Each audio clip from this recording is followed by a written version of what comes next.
For nearly 2 months, Cleveland Browns fans were told the same story over and over again. The quarterback competition was supposedly heading in one direction. The veteran had the experience. The rookie was still developing.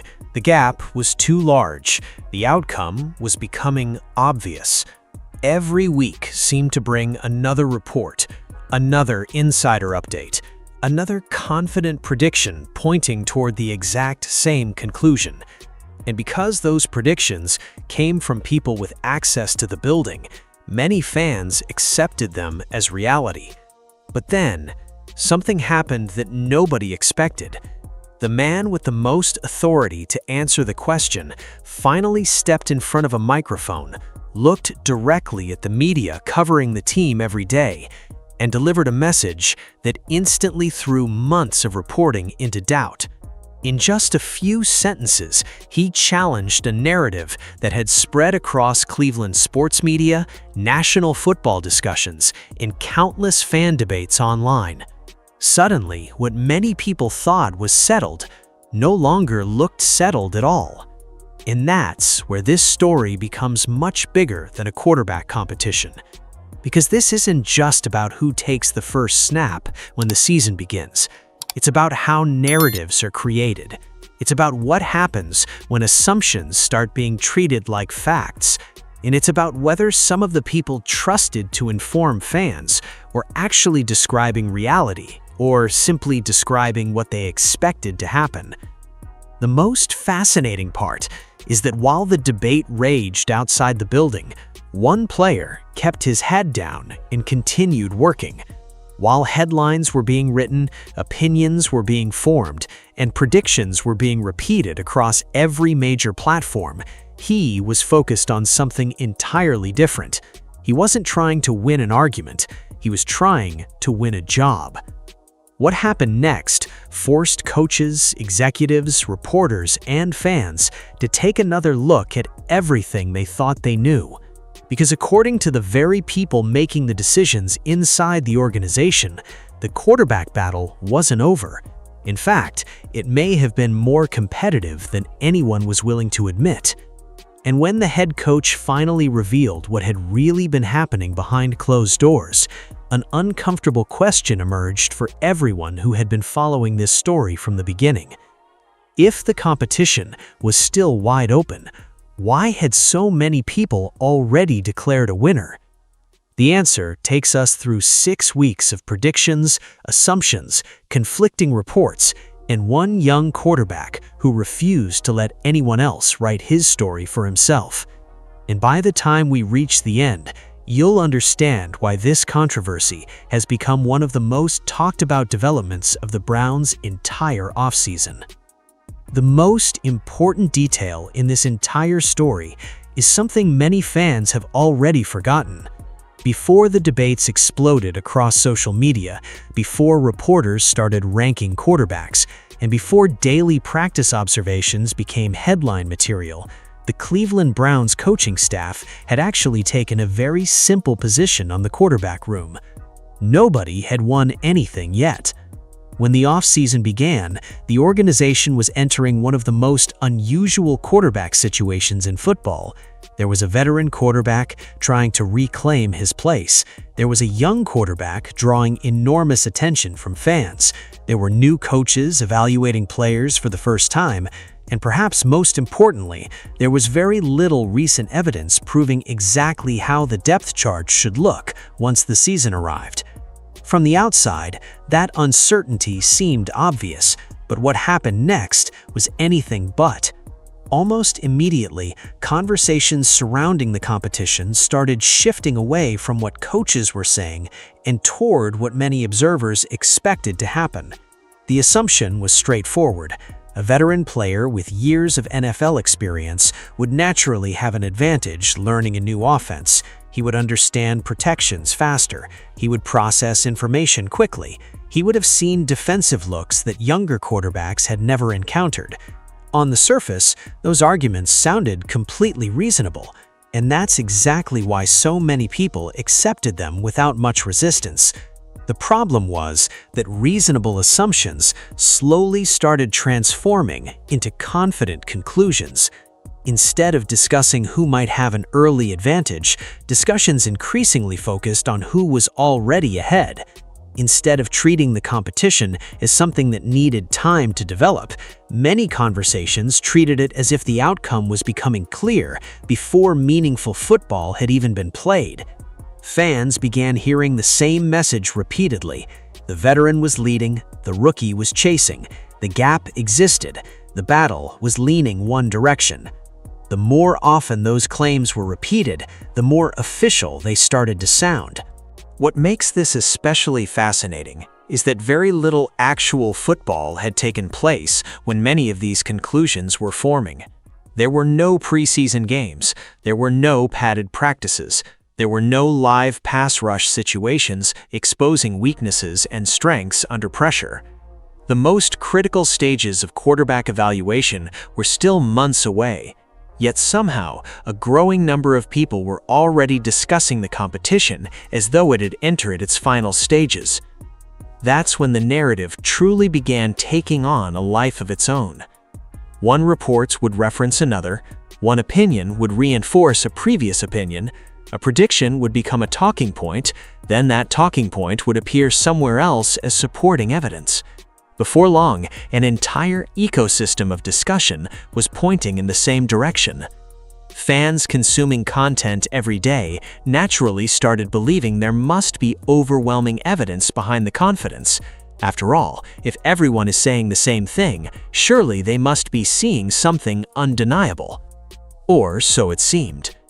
Lost in the middle of all that discussion was the reality that the people making the final decision hadn't publicly declared anything. The coaching staff wasn't announcing a starter, the front office wasn't ending the competition.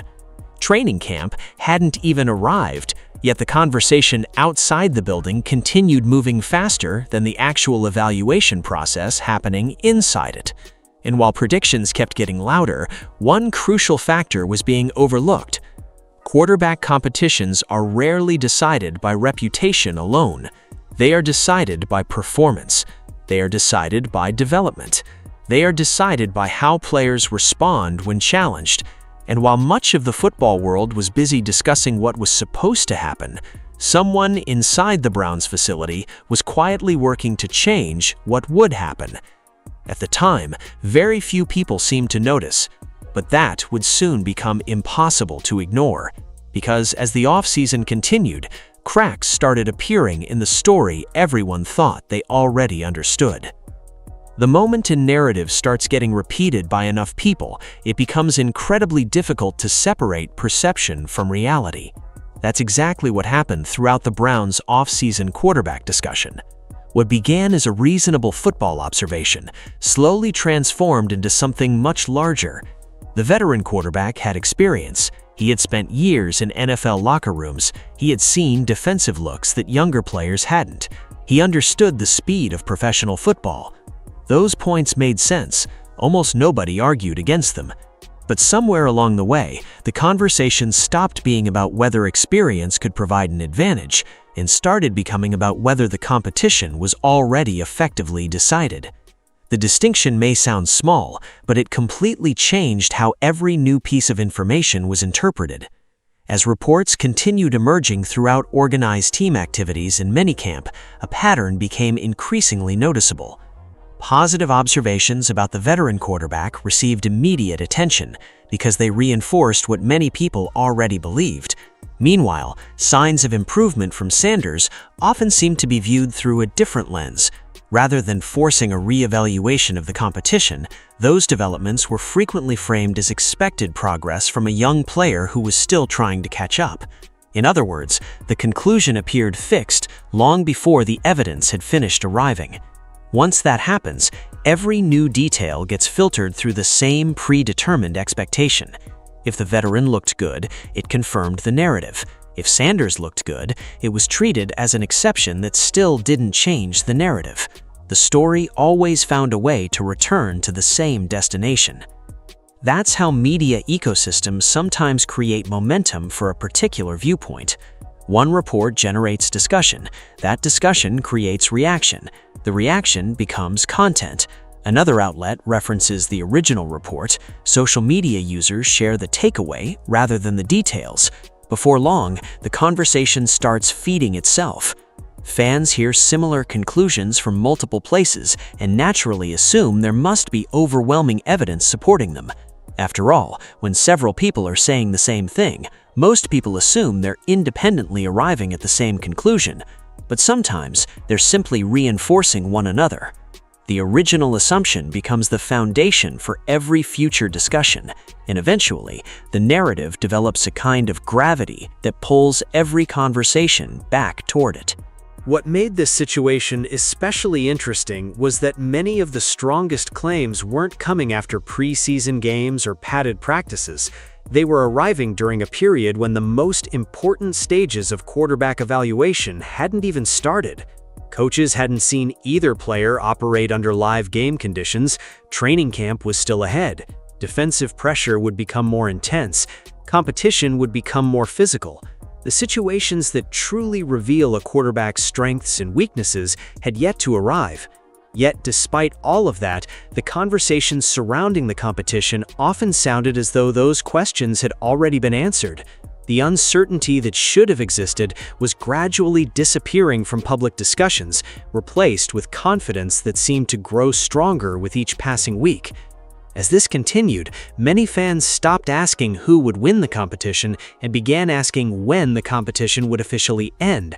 That shift in thinking is incredibly important because it reveals how powerful the narrative had become. When people stop debating the outcome and start debating the timing of the announcement, they've already accepted the result. The competition itself becomes little more than a formality. The practices become checkpoints on the road to an expected conclusion rather than opportunities for either player to change the trajectory of the race. That's where the story surrounding the Browns' quarterback room appeared to be heading. The assumption wasn't merely that the veteran had an edge, the assumption was that the edge would inevitably hold. The fascinating part is that none of the people responsible for making the final decision were publicly speaking with that level of certainty. The coaching staff continued emphasizing competition, the organization kept evaluating players. No official declaration had been made, no starter had been announced, no battle had been closed. Yet outside the building, confidence surrounding the expected outcome kept growing. The gap between what was being assumed publicly and what was actually being said by decision-makers seemed to widen with every passing week. Many fans didn't notice it at first because the narrative had become so familiar. Familiar stories often feel true simply because we've heard them enough times. But reality has a way of disrupting even the strongest narratives. Football doesn't care about expectations. Coaches don't hand out starting jobs because a storyline sounds convincing. Eventually, players have to step onto the field and force evaluators to reconsider what they thought they knew. And while the conversation outside the facility kept moving towards certainty, something was happening inside the building that threatened to undermine the entire foundation of that certainty. The player many people viewed as trailing wasn't spending his time arguing with critics, responding to headlines, or trying to win debates on social media. He was focused on something much more important. He was working. And before long, that work would create a problem that the existing narrative wasn't prepared to explain. Just when it seemed like the quarterback narrative couldn't become any more one-sided, another storyline began emerging that left many fans genuinely stunned. The discussion was no longer focused solely on whether Shedeur Sanders could challenge for the starting position. In some corners of the media conversation, the debate started shifting towards something even more surprising. Instead of asking whether Sanders could eventually win the job, there were growing suggestions that another quarterback on the roster might actually be a better fit for the backup role behind the presumed starter. For many Browns fans, that was the moment when the entire conversation stopped feeling like a normal quarterback competition and started feeling like something else entirely.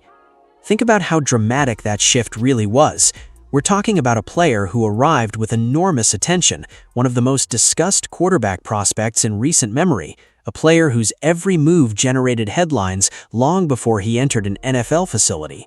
Whether people loved him or doubted him, almost everyone agreed on one thing: he was going to be one of the most heavily scrutinized young quarterbacks in football.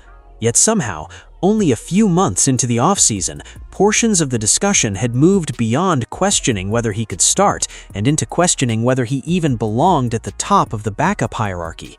For many observers, that wasn't just skepticism, it felt like a complete redefinition of his place within the organization. What made the situation even more fascinating was how quickly these ideas gained traction. Once a narrative gains momentum, every new discussion tends to build upon the last one. The original assumption was that Sanders was trailing the veteran quarterback. Then the assumption became that the gap was substantial. Then came discussions suggesting the competition might already be effectively over. Now the conversation was evolving again, introducing the possibility that another quarterback on the roster might actually be a more suitable option behind the starter.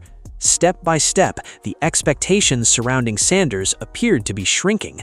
Each new storyline pushed him a little further down the ladder of public perception. For fans watching from the outside, the progression was difficult to ignore. It created an image of a player who was steadily losing ground, despite the fact that very little concrete evidence had been presented to support such a dramatic decline in expectations. That's why so many people began asking the same question: what exactly was happening behind the scenes that justified this level of confidence? Had coaches already made up their minds? Had the organization quietly settled the competition? Was there information being withheld from the public? Or was the narrative simply moving faster than the facts themselves?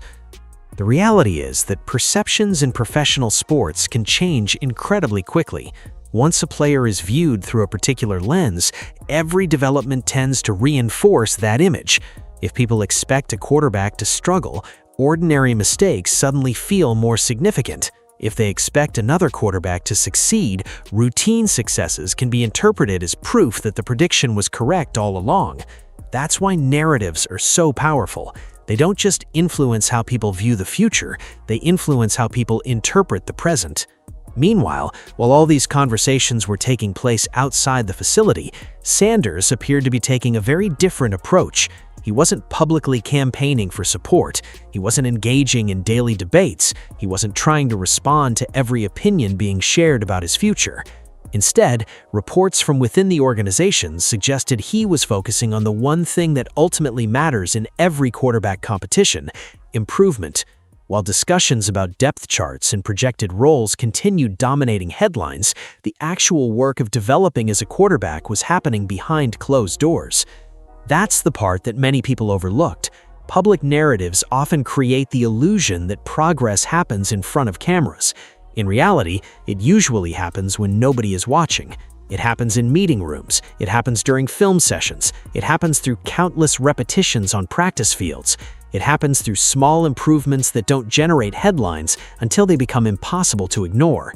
And as the offseason continued, signs began emerging that something inside the Browns facility was changing. The assumptions that had once looked so secure were no longer matching every report coming out of practice. Coaches were beginning to notice developments that didn't fit neatly into the existing storyline. Improvements were being acknowledged, progress was becoming harder to dismiss.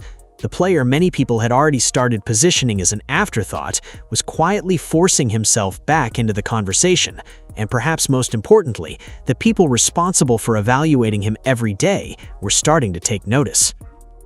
That's why the backup quarterback theory ultimately became such a turning point in this story. It represented the moment when public perception reached its most extreme point. Expectations surrounding Sanders had fallen so far that some observers seemed prepared to place him behind multiple quarterbacks on the depth chart. But in hindsight, that may have been the exact moment the narrative became most vulnerable. Because while the conversation outside the building was pushing him further down the ladder, the evidence inside the building was beginning to point in a very different direction. And once that evidence started becoming impossible to ignore, the entire narrative machine would be forced to confront a reality it hadn't been prepared for, because the quarterback many people had already counted out wasn't fading into the background at all. In fact, he was about to become the biggest story in the building. The biggest problem with every narrative we've discussed so far is that narratives eventually run into something they can't control: reality. And as the Browns moved deeper into their offseason program, reality started creating a very uncomfortable situation for anyone who had already decided how this quarterback battle was supposed to end. Because while the public conversation remained focused on experience, hierarchy, and assumptions, the people actually working with Shedeur Sanders every day were beginning to notice something far more important. He wasn't standing still. He wasn't simply surviving the competition. He was getting better, and he was improving fast enough that it was becoming impossible to ignore. What makes quarterback development so difficult to evaluate from the outside is that most of the meaningful progress happens in areas fans never get to see. People notice touchdown passes, they notice highlights, they notice viral clips posted online. Coaches notice something entirely different. They watch footwork, they watch timing, they watch how quickly a quarterback identifies defensive rotations. They study how efficiently he moves through progressions. They evaluate how rapidly information is processed before and after the snap. Those are the details that determine whether a quarterback can succeed at the highest level. And according to the comments emerging from inside the Browns organization, those were exactly the areas where Sanders was beginning to make significant strides. The timing of those improvements couldn't have been more important. Remember, much of the criticism surrounding Sanders throughout the pre-draft process, and even during portions of his early professional career, centered on questions about consistency. Critics argued that he occasionally held the football too long. Others questioned whether he relied too heavily on extending plays rather than taking what the defense gave him. Some wondered how quickly he would adapt to the speed and complexity of NFL defenses. Those concerns weren't unique to Sanders. Nearly every young quarterback enters the league facing similar questions. The difference was that Sanders was carrying those questions under a microscope. Every mistake was discussed, every flaw was analyzed, every perceived weakness became a talking point. But while the public focused on those weaknesses, the coaching staff appeared to be watching something else. They were watching a player actively address them. Reports from inside the organization increasingly pointed toward cleaner mechanics, more disciplined movement within the pocket, and faster decision-making. Those aren't flashy improvements that dominate social media discussions. They're far more important than that. They're the types of improvements that change how coaches view a quarterback's future. A player who can identify weaknesses and systematically eliminate them becomes far more dangerous than a player relying solely on natural talent. That's because talent might win individual plays, but development wins jobs. And that's where the story starts becoming really interesting. For weeks, the public conversation had largely revolved around what Sanders supposedly couldn't do as well as the veteran quarterback. Experience, processing, mastery of the offense, understanding defensive looks. Yet suddenly, coaches were discussing measurable progress in many of those exact areas. The gap that people assumed was fixed was beginning to look much smaller than expected. In some cases, it may not have been a gap at all anymore. The player many had written off as a long-term project was forcing evaluators to reconsider how quickly he was developing. One of the most revealing aspects of the entire situation involved discussions about Sanders' athleticism. For years, many evaluations of him had focused heavily on measurable testing numbers. That's common in modern football. Prospects are analyzed through combine performances, 40-yard dash times, agility drills, and countless other metrics. But coaches often value something different. They care about functional athleticism. They care about what happens when the ball is snapped. Can a quarterback escape pressure? Can he extend a play? Can he create opportunities when the original design breaks down? Can he move faster on the field than the stopwatch suggests? Those are the questions that matter. And increasingly, there were indications that Sanders was answering them in ways that impressed the people working with him. The significance of that development cannot be overstated. When coaches start talking about traits that don't always show up in traditional measurements, they're often revealing what they truly value. They're telling you what they're seeing during actual football activities, rather than controlled testing environments. In many cases, those observations end up carrying far more weight than anything discussed before the draft. And if those observations were accurate, then the public perception of Sanders may have been lagging well behind the reality of his growth. What happened next only made that disconnect more obvious. As the offseason progressed, the confidence surrounding the veteran quarterback's presumed hold on the starting position should have been growing stronger if the original narrative was correct. Instead, the opposite appeared to be happening. The competition wasn't becoming less competitive, it was becoming more competitive. The certainty wasn't increasing, it was decreasing. The closer the Browns got to training camp, the harder it became to justify the idea that this race was already over. Every new report seemed to introduce additional uncertainty rather than eliminate it. That's when people started paying closer attention to something they had overlooked for weeks. The coaching staff wasn't talking like a group that had already selected a starter. They weren't speaking as though one quarterback had separated himself from the field. They weren't discussing the competition as a formality. They weren't preparing fans for an inevitable announcement. Instead, their comments increasingly reflected genuine evaluation, genuine competition, genuine uncertainty about how things would ultimately unfold once training camp arrived. And if the coaches weren't acting like the battle was over, then maybe it wasn't over at all. By this point, the momentum Sanders had built through his development was becoming impossible to dismiss. The player who had supposedly fallen behind, the player who had supposedly been pushed toward a backup role, the player who many believed was fighting an uphill battle with little chance of success, that player was now forcing the organization to take a much harder look at the competition than anyone expected. Which brings us to the moment that changed everything. Because eventually, speculation gave way to something much more powerful than rumors, predictions, or insider opinions. Eventually, the head coach stepped in front of a microphone and told the football world exactly where things stood. And what he said sent shockwaves through the entire narrative. Every major sports controversy eventually arrives at a moment where speculation collides head-on with reality. For weeks, Browns fans had been hearing predictions, interpretations, projections, and assumptions about the quarterback battle. Some voices sounded certain, others sounded confident. Many acted as though the outcome was already becoming obvious, but none of those opinions actually carried the authority to settle the debate. There was only one voice capable of doing that, the head coach. And when he finally stepped in front of the microphones following mandatory minicamp, the entire conversation changed. What made the press conference so important wasn't simply what was said, it was when it was said.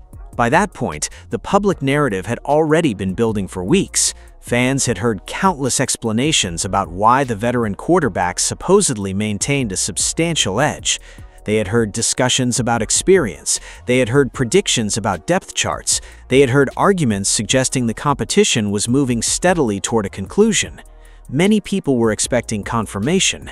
They were expecting clarity. They were expecting the head coach to reinforce what they had been hearing all spring. Instead, he did the exact opposite. The first shock came from what didn't happen. No starter was named, no favorite was declared, no separation was announced, no indication was given that the competition had already reached its conclusion. Think about how significant that was. If the quarterback race had truly unfolded the way many observers had described it, this would have been the perfect opportunity for the coaching staff to start creating distance between the contenders. This would have been the logical moment to acknowledge that one player had emerged ahead of the other. Coaches don't typically keep competitions open for the sake of appearances. If they believe one player has clearly earned the job, they usually say so. Yet that wasn't what happened here. Instead, the message delivered from the podium pointed in a completely different direction. The head coach made it clear that both quarterbacks had performed well enough to continue competing. Not one quarterback, both quarterbacks. That's the detail that instantly changed the conversation, because for weeks, much of the public discussion had centered around the idea that one player was gradually pulling away from the field. Suddenly, the person responsible for making the final decision was describing a competition that remained very much alive. That wasn't a minor adjustment to the narrative, it was a direct challenge to it. The more people analyzed the comments afterward, the more difficult it became to ignore their significance. This wasn't a coach reluctantly keeping a competition open because he lacked options. This wasn't a coach expressing concern about the quarterback room. This wasn't a coach avoiding a difficult question. If anything, his comments suggested the exact opposite. He spoke like someone who genuinely believed he had multiple quarterbacks capable of playing winning football. That's a completely different conversation than the one fans had been hearing for most of the offseason. And then came perhaps the most revealing part of the entire press conference. At one point, the coach essentially explained why he wasn't rushing to make a decision. The reason wasn't uncertainty about whether the quarterbacks could play. The reason wasn't dissatisfaction with the competition. The reason wasn't a lack of progress. The reason was that both players had earned the right to keep competing. That's an incredibly important distinction. When a coach delays naming a starter because nobody has stepped forward, that's usually a problem. When a coach delays naming a starter because multiple players are performing well, that's a very different situation. Suddenly, the story that many fans thought they understood looked completely different. For weeks, the competition had been portrayed as a race moving steadily toward one destination. Then the head coach stepped onto the podium and revealed that the race was still happening. The assumptions surrounding the quarterback hierarchy immediately became harder to defend. If one player had truly established overwhelming control of the competition, why was the coach talking this way? If the gap was as large as many believed, why wasn't a starter being named? If the outcome was obvious, why was the organization continuing to evaluate both players heading into training camp? Those questions didn't have easy answers, and that's exactly why the press conference became such a turning point, because it forced people to confront a possibility they hadn't seriously considered. What if the competition was far closer than the public realized? What if the narrative surrounding the quarterback room had moved ahead of the actual evaluation process? What if the assumptions being repeated for weeks no longer reflected what coaches were seeing every day on the practice field? The reaction was immediate. Fans who had accepted the earlier narrative suddenly found themselves re-evaluating everything. Analysts began revisiting previous reports. Discussions that once seemed settled became open debates again. The certainty that had surrounded the competition started disappearing almost overnight. For the first time all offseason, genuine uncertainty returned to the conversation, and that's when things became even more uncomfortable for the existing narrative. Soon after, another key decision-maker stepped forward and delivered comments that made the situation even harder to ignore. Unlike reporters, unlike analysts, unlike outside observers, this was someone directly involved in shaping the future of the franchise, someone whose opinion carried enormous weight inside the building. And the way he described Shedeur Sanders' development would leave many fans wondering whether they had been hearing the full story all along. If the head coach's press conference created doubt about the narrative surrounding the Browns' quarterback competition, what happened next poured gasoline on the fire. Because once fans had time to process the coach's comments, another voice from inside the organization stepped forward. And unlike reporters, analysts, or commentators, this wasn't someone interpreting events from the outside. This was one of the people directly responsible for building the roster, evaluating talent, and shaping the future of the franchise. When a general manager speaks publicly about a quarterback's development, people pay attention. And when he uses unusually strong language to describe that development, everyone should pay attention. That's exactly what happened.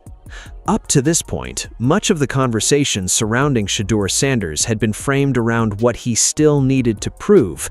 The focus was always on the areas where he supposedly trailed others. The discussion revolved around experience gaps, learning curves, and questions about whether he could close the distance quickly enough to become a serious contender. Even after the head coach's comments reignited the debate, there were still people searching for ways to explain why the competition wasn't as close as it appeared. Then, the general manager stepped in and introduced a completely different perspective. Instead of talking about limitations, he talked about growth. Instead of discussing concerns, he discussed progress. Instead of focusing on what Sanders couldn't do yet, he focused on what Sanders had already accomplished. That distinction matters because organizations are extremely careful about how they publicly discuss players. General managers rarely throw around exaggerated praise. They understand every word will be analyzed, every comment will generate headlines, every statement can affect expectations inside and outside the building. That's why executives often speak in cautious, measured language. They compliment effort, they acknowledge improvement, they praise professionalism. What they usually don't do is use words that dramatically elevate expectations, unless they genuinely believe the player has earned it. And that's why these comments stood out. The general manager didn't describe Sanders' offseason as merely solid. He didn't characterize the progress as encouraging. He didn't settle for generic football language designed to avoid controversy. Instead, he painted a picture of a player whose development had become impossible to ignore. More importantly, he emphasized that this growth wasn't limited to a few recent practices. According to his description, the improvements stretched across the entire off-season process. That's a critical detail because it directly challenged the idea that Sanders had suddenly caught fire for a few weeks. What was being described sounded much bigger than a temporary hot streak. It sounded like sustained development over an extended period of time. Think about what that means in the context of everything we've discussed so far. For weeks, the public narrative suggested Sanders was struggling to keep pace. The assumption was that he was trying to close a substantial gap. Yet now one of the highest-ranking decision-makers in the organization was publicly highlighting significant progress that had apparently been taking place for months. Suddenly, the timeline looked completely different. Instead of a quarterback desperately trying to stay relevant in the competition, the picture emerging from inside the building was that of a quarterback steadily improving while much of the outside world remained focused on old assumptions. That's where the contradiction became impossible to ignore. If Sanders had truly been developing at the level being described by the front office, then the narrative surrounding him may have been operating several steps behind reality. And when narratives fall behind reality, they eventually collapse under the weight of new information. What makes this even more fascinating is the way organizations evaluate quarterbacks internally. Fans often focus on visible results. Front offices focus on trajectories. They want to know where a player is headed, not just where he currently stands. Is he improving? Is he processing information faster? Is he responding to coaching? Is he correcting mistakes? Is he showing signs that his ceiling is higher than originally believed? Those questions often matter more than a single practice report or preseason performance.